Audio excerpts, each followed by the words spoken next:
나중에 어머니 아버지와 함께 그 생명신에 흐르는 천국에서 살고 싶습니다. 여러분 질문 하나 드려볼게요. 여러분 앞에 꿈을 성취할 수 있는 능력과 돈 10억이 눈앞에 있으면 그 중에 둘 중에 하나를 선택하라고 하면 여러분은 무엇을 선택하시겠습니까? 물론 꿈이 10억이면 가장 좋겠죠. 근데 여기에 우리는 이제 약간 좀 돈을 선택하면 좀 내가 속물인가 그런 생각하잖아요.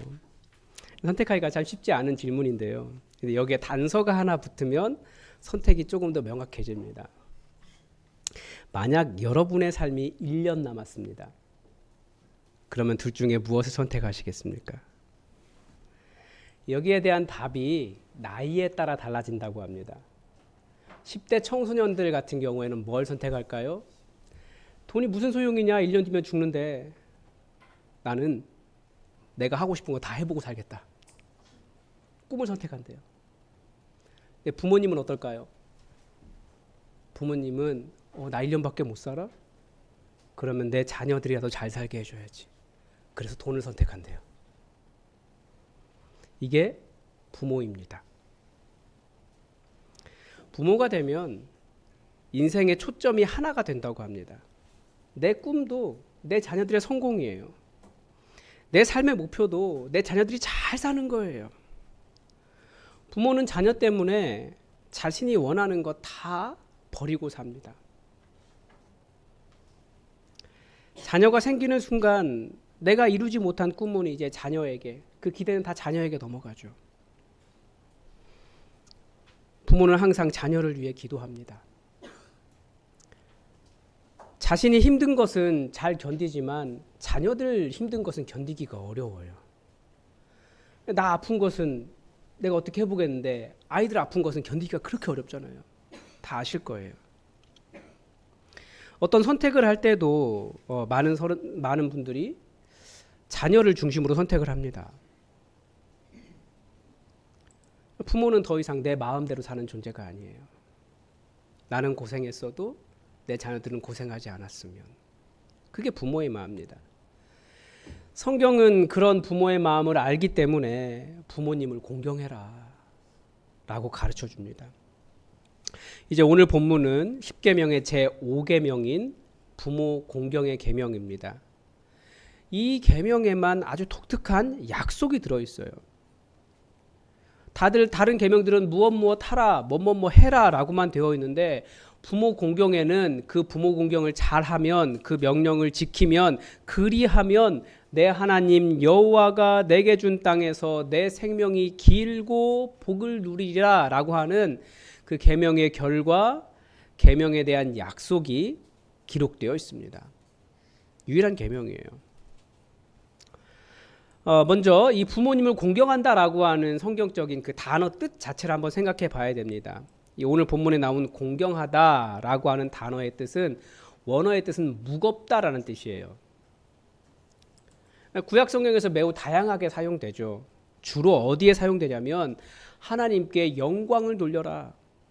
하나님의 영광이 이렇게 임하면 그 영광이 너무 무거워서 우리가 견딜 수 없는 거예요. 그래서 그것을 하나님께 영광을 돌리는 거예요. 그래서 영광이라는 단어입니다.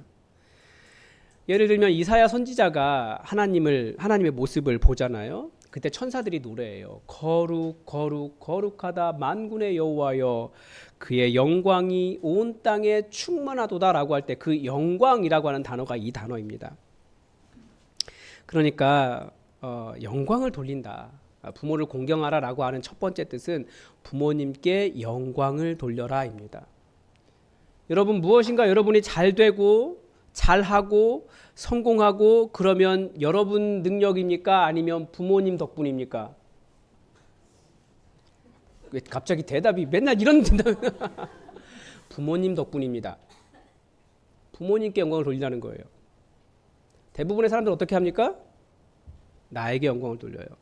그래서 비슷한 용례가 하나 더 나옵니다. 어디에 나오냐면 모세가 애굽 왕 바로를 찾아가서 이스라엘 자손들을 보내주시오라고 요청했을 때 애굽 왕 바로가 안 보내주잖아요.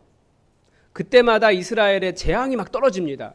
재앙을 당하면 그 바로가 알아서 보내줄게라고 하다가 좀 숨쉴만 하면 어떻게 합니까? 그때마다 성경에 나오는 표현이 애굽 왕 바로가 자신의 마음을 완악하게 하여라고 나와요. 그 완악하게 하다라는 단어가 똑같습니다. 부모님께 영광을 돌리지 않고 자기에게 영광을 돌리고 자기가 옳다라고 말하는 게 뭐예요? 그게 마음을 완악하게 하는 거예요. 내가 옳다라는 거죠. 내 마음대로 하겠다라는 거예요. 자신의 마음을 더 무겁게 중요하게 평가하는 것입니다. 그러니까 부모님을 공경한다라고 하는 것은 내 생각이나 내 판단보다 내 아버지와 어머니의 말씀과 판단을 더 무겁고 중요하게 여기는 것입니다. 두 가지를 종합하면 그거예요. 부모를 공경한다라는 것은 내 능력 아닙니다. 다 부모님 덕분입니다. 부모님께 영광을 올려드린다라는 뜻이 부모님을 공경하라라는 뜻입니다. 우리나라 말로는 공경이지만, 그러니까 정확한 원어의 뜻으로 번역한다면 내 부모님께 영광을 돌려라 이겁니다. 여러분 다들 열심히 살아오셨는데 여러분 능력입니까? 부모님의 능력입니까? 부모님께 영광을 돌려드리라는 거예요.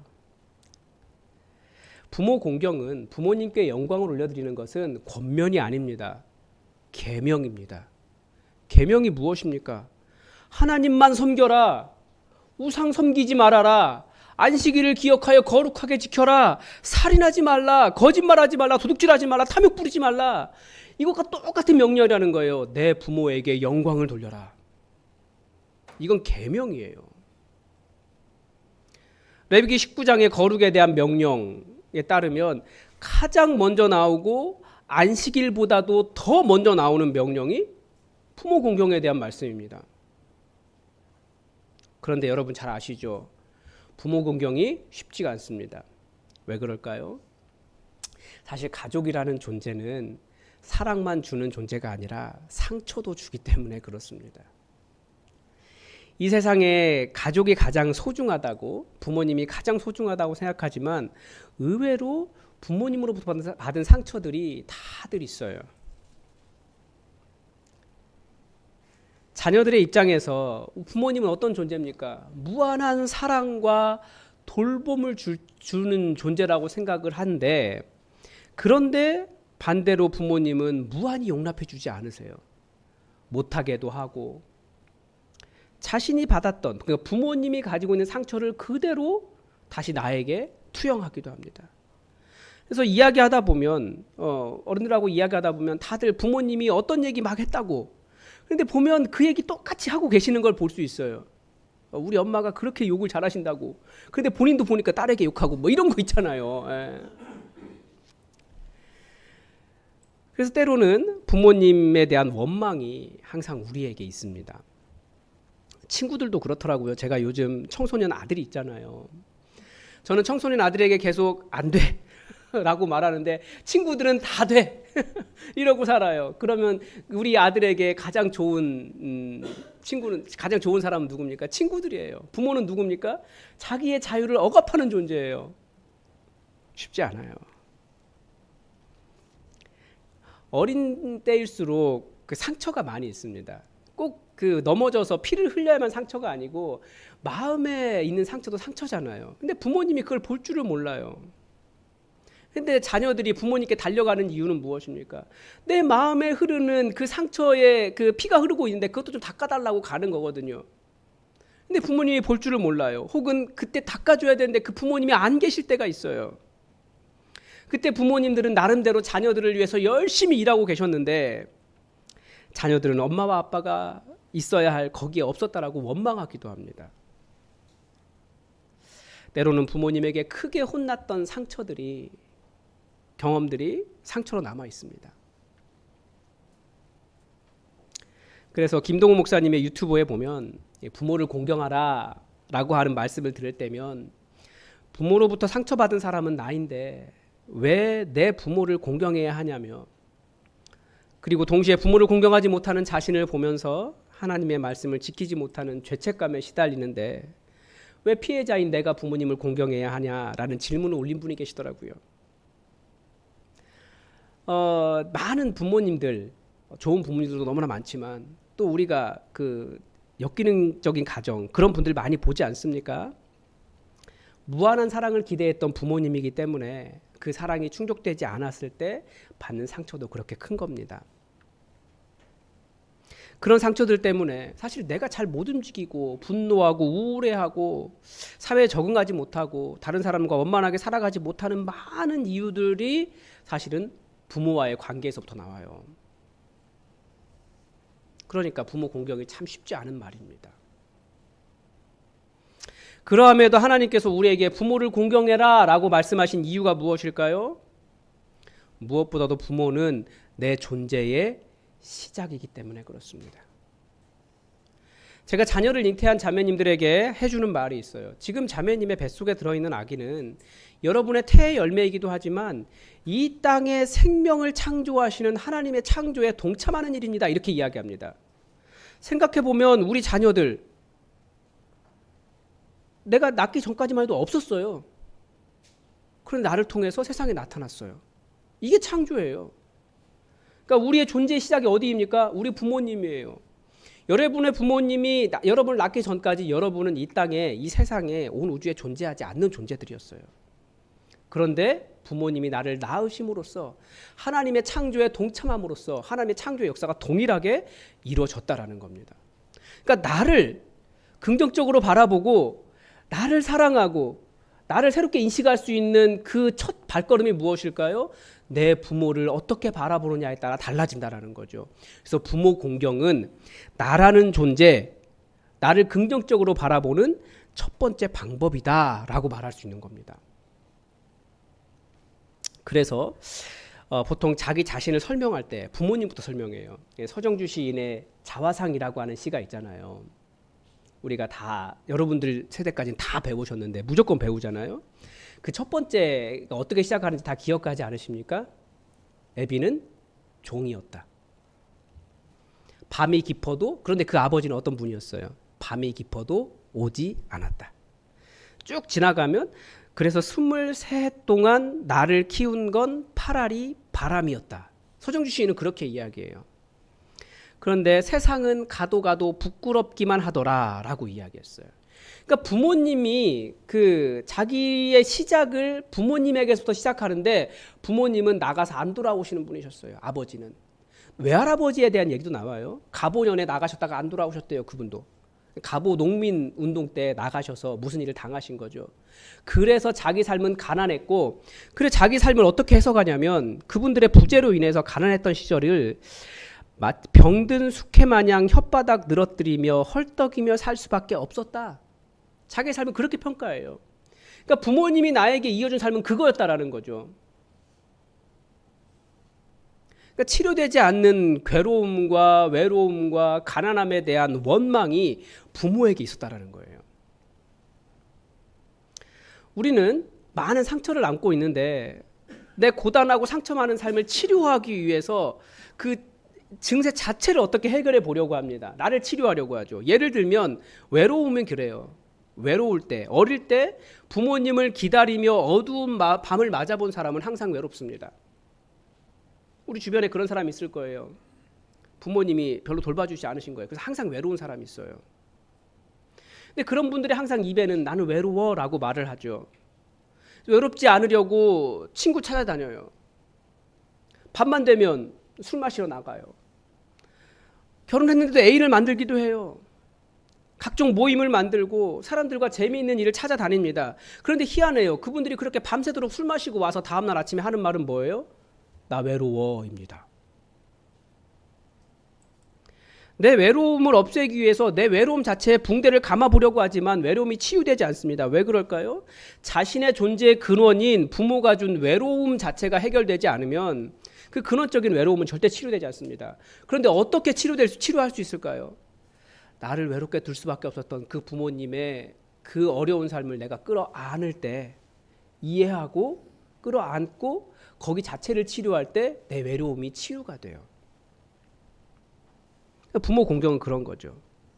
부모 공경을 통해서 지금의 내 상처를 내가 보듬어 안고 부모님을 이해하고, 그러니까 부모님을 이해하면서 부모님의 상처를 끌어안는 것이 내 상처에 붕대를 감아주는 일이라는 거예요. 외로움을 해결하기 위해서 외로운 상황, 그 외롭지 않으려고 나가는 게 아니라 나를 외롭게 했던 그 근본으로 돌아가는 거죠. 이해하고 사랑하면서 끌어안는 거예요. 이것을 뭐라고 이야기하느냐? 접촉이라고 이야기합니다. 그래서 부모님과 연락을 많이 할수록, 그러니까 접촉을 많이 할수록 이게 해결이 돼요. 오랜 시간이 걸리지만 해결이 됩니다. 부모님은 나를 외롭게 뒀어도 나는 부모님을 외롭게 두지 않는 거죠. 그래서 해결되는 거예요. 자기의 많은 상처가 그래요. 그러니까 스스로 나를 치유하는 방법이 바로 부모 공경인 겁니다. 동시에 부모님들은 다 공감하는 것이 있을 겁니다. 부모님들도 자녀들 때문에 상처가 많이 있습니다. 말 정말 안 들어요. 그죠? 아, 죄송합니다. 저희만 그런가 봅니다.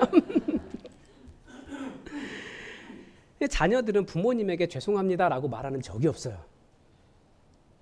자녀들이 그렇게 부모님에게 상처 주고 있는데 자기들이 상처 준 건 생각도 안 해요. 그래서 부모님을 공경한다라고 하는 것은 부모님께 저 기르느라 고생 많으셨죠. 저 때문에 힘드셨죠. 그래도 이렇게 장성하게 해주셔서 감사합니다. 사랑합니다. 라고 말하는 고백과 같은 것이 부모 공경입니다. 설교 서두에서 말씀드렸지만 우리 부모님에게도 나 때문에 포기한 부모님의 꿈이 있어요. 부모님의 삶이 있다고요. 요즘 시대가 왜 자꾸 결혼하지 않는다라고 이야기합니까? 그중에 그게 있잖아요. 결혼하면 자녀 낳으면 내 삶이 힘들어지니까 그거 감당하기 싫어서도 있어요. 그러니까 여러분들 다 아시잖아요. 여러분들도 아주 생기발랄했던 5월의 그런 아름다운 소녀와 같은 그런 삶이 있지 않습니까? 자녀 낳으면서 다 포기한 거예요. 제가 아는 어떤 권사님께서 딸을 원망하는 내용을 들은 적이 있어요. 그 딸을 유학시키느라고 정말 고생 많이 하셨거든요. 유학을 하고 와서 그 딸이 우리나라의 문화계에 나름대로 이렇게 손꼽히는 어떤 사람이 되었습니다. 그런데 결혼을 딱 하고 자녀를 낳자 모든 커리어를 다 포기했어요. 그러니까 권사님이 화가 나가지고 내가 그러라고 네 딸 해외 유학을 시킨 줄 아냐고 막 그러면서 딸을 저에게 와서 막 화수를 한 적이 있어요. 그런데 자녀 때문에 그 모든 커리어를 다 포기한 거예요, 엄마는. 그게 부모라는 거죠. 그러니까 부모를 공경한다라는 것은, 그 부모 공경해야 한다는 마음은 나 때문에 이루지 못한 부모님의 그 꿈, 삶에 대한 미안함에 대한 표현도 들어있는 겁니다. 그래서 부모님께 어떻게 하라고요? 자주 접촉해야 된다고요. 그래야 해결이 돼요. 오랜 시간이 걸리지만. 그리고 또 우리는 다들 내가 혼자 자란 줄 알지만, 자녀들은 혼자 자란 줄 알지만 절대 혼자 크는 아이는 없습니다. 이혜령 박사님의 글에 나오는 내용입니다. 이 아버지가 이제 치매에 걸리신 거예요. 그래서 아들한테 물어봤어요. 애야, 저 새가 무슨 새냐? 이 치매기가 있는 백발 노인이 창밖을 내다보면서 아들에게 물었답니다. 아들이 까치요 라고 대답을 했어요. 아버지가 고개를 끄덕이시더니 조금 있다 다시 물었습니다. 얘야, 저 새가 무슨 새냐? 아들이 까치라니까요. 아버지가 고개를 끄덕이면서 창밖을 바라보시더니 또 같은 말을 하는 겁니다. 얘야, 저 새가 무슨 새냐? 그러니까 아들이 이제 화가 나죠. 몇 번이나 대답해야 아시겠어요? 까치요, 까치라니까요. 그때 이제 옆에서 듣던 어머니가 한숨을 쉬면서 말했습니다. 아범아, 너는 어렸을 때 저게 무슨 새냐 하고 100번도 더 물었다. 자녀는 절대 혼자 크지 않습니다. 나도 마찬가지예요. 성경 말씀에 절대 늙은 어미를 경히 여기지 말라라고 말하고 있는데, 늙은 어미가 누구겠습니까? 기억도 잃어가고 힘도 잃어가고 아무리 설명해도 다시 원래로 돌아가고 도저히 받아들일 수 없는 답답한, 내 힘으로는 답답한 그런 부모님이시지만, 그 부모님이 어떤 부모님이냐는 거예요. 지금 힘없이 떨리는 그 부모님의 그 손이 사실은 내가 태어날 때 나를 받아준 손이에요. 내가 넘어졌을 때 나를 일으켜준 손이고요. 내가 코 흘릴 때 닦아준 손이고요. 눈물 흘릴 때도 닦아준 손이라는 거예요.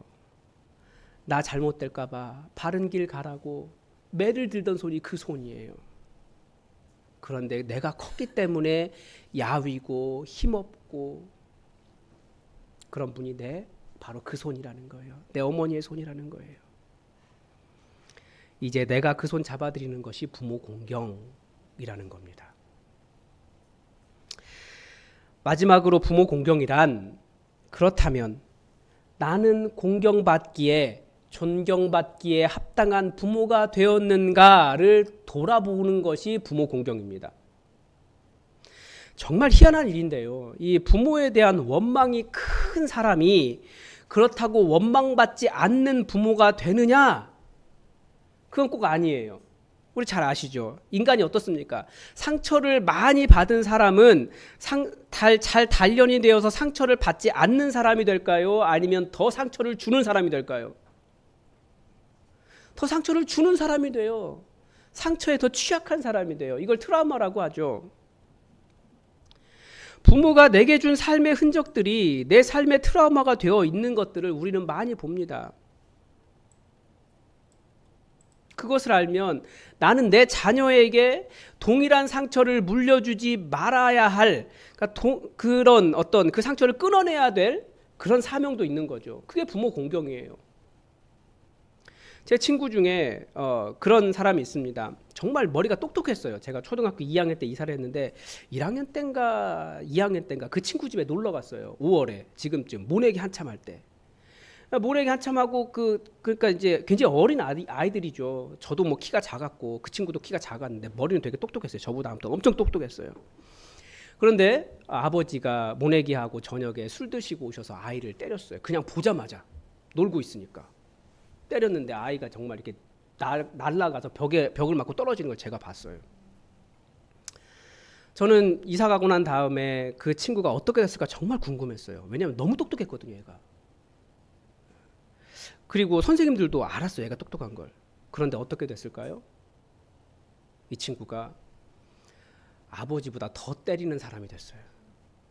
술을 먹고 자기 아내를 때리고 벌거벗겨서 바깥에 내보냈다가 이혼당했어요. 상처가 반복되는 거예요. 자기는 아버지처럼 되지 않겠다라고 말하면서 더 열심히 살아가야 될 텐데, 그런데 오히려 아버지보다 더 심한 사람이 되더라는 거예요. 폭력도 그렇고요. 언어 폭력도 그렇고요. 그런 상처들이 계속 반복돼요. 그런데 나중에 알고 보면 그 부모님도 그 부모님에게 당한 그런 것들이 계속 반복되는 거예요. 그래서 부모를 공경한다라고 하는 것은 더 이상 그런 일이 일어나지 않도록 끊어내는 일이 부모 공경이라는 거죠. 어떻게 가능하겠습니까?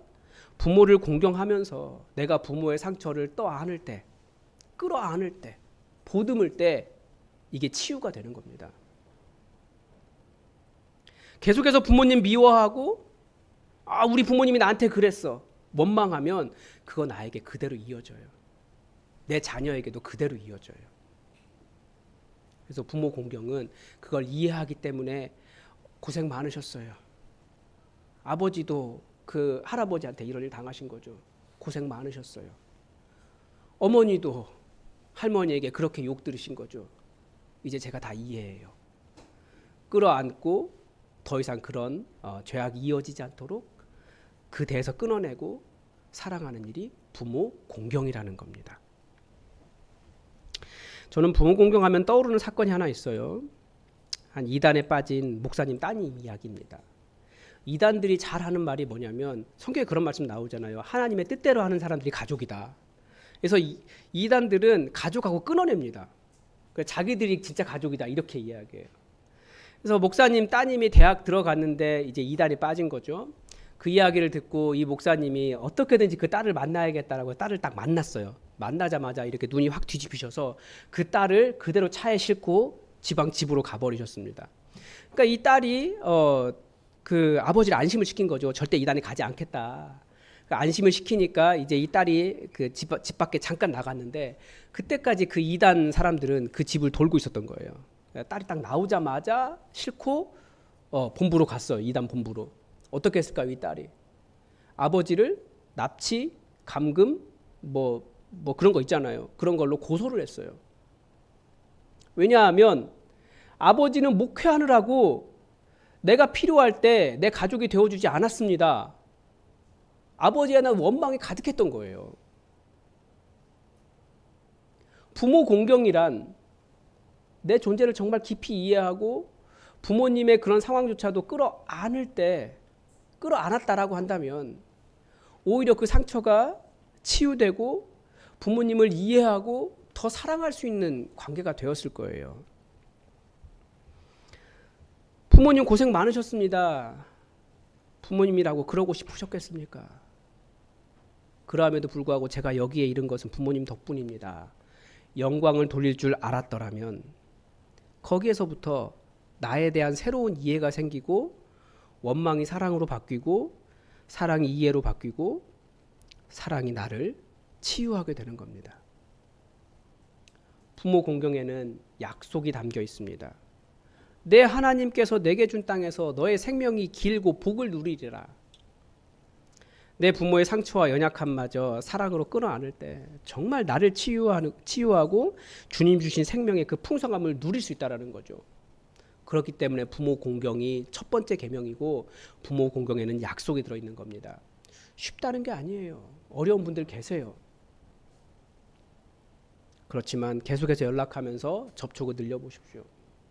그러면 거기서 새로운 이해가 발생하고 나를 치유하는 경험을 하게 될 겁니다. 부모를 공경하십시오. 거기에는 약속이 들어 있습니다. 기도하겠습니다. 하나님 아버지, 우리가 부모를 공경하며 나의 연약함들을 벗어버리기를 원합니다. 더 많이 부모님과 연락하며 부모님의 연약한 삶마저도 여전히 변하지 않는 부모님의 그 성격마저도 끌어안을 수 있도록 우리를 도와주시옵소서. 내가 열심히 살아와 이룩한 나의 삶이 나의 것이라 주장하지 않고 부모님께 영광을 돌리게 하시고 부모님으로부터 오는 상처들을 끊어내며 내 자녀들에게는 정말 좋은 부모가 될 수 있도록 도와주시며 그 사랑으로 인하여 주님께서 주신 만복을 누리는 삶이 되게 하여 주시옵소서. 부모를 공경하라고 하는 계명을 들었는데 이 계명에 충실할 수 있도록 성령님 도와주시옵소서. 주님께 감사드리며 예수님의 이름으로 기도드립니다. 아멘. 우리 파송 찬양 함께 죄송합니다. 찬송가 550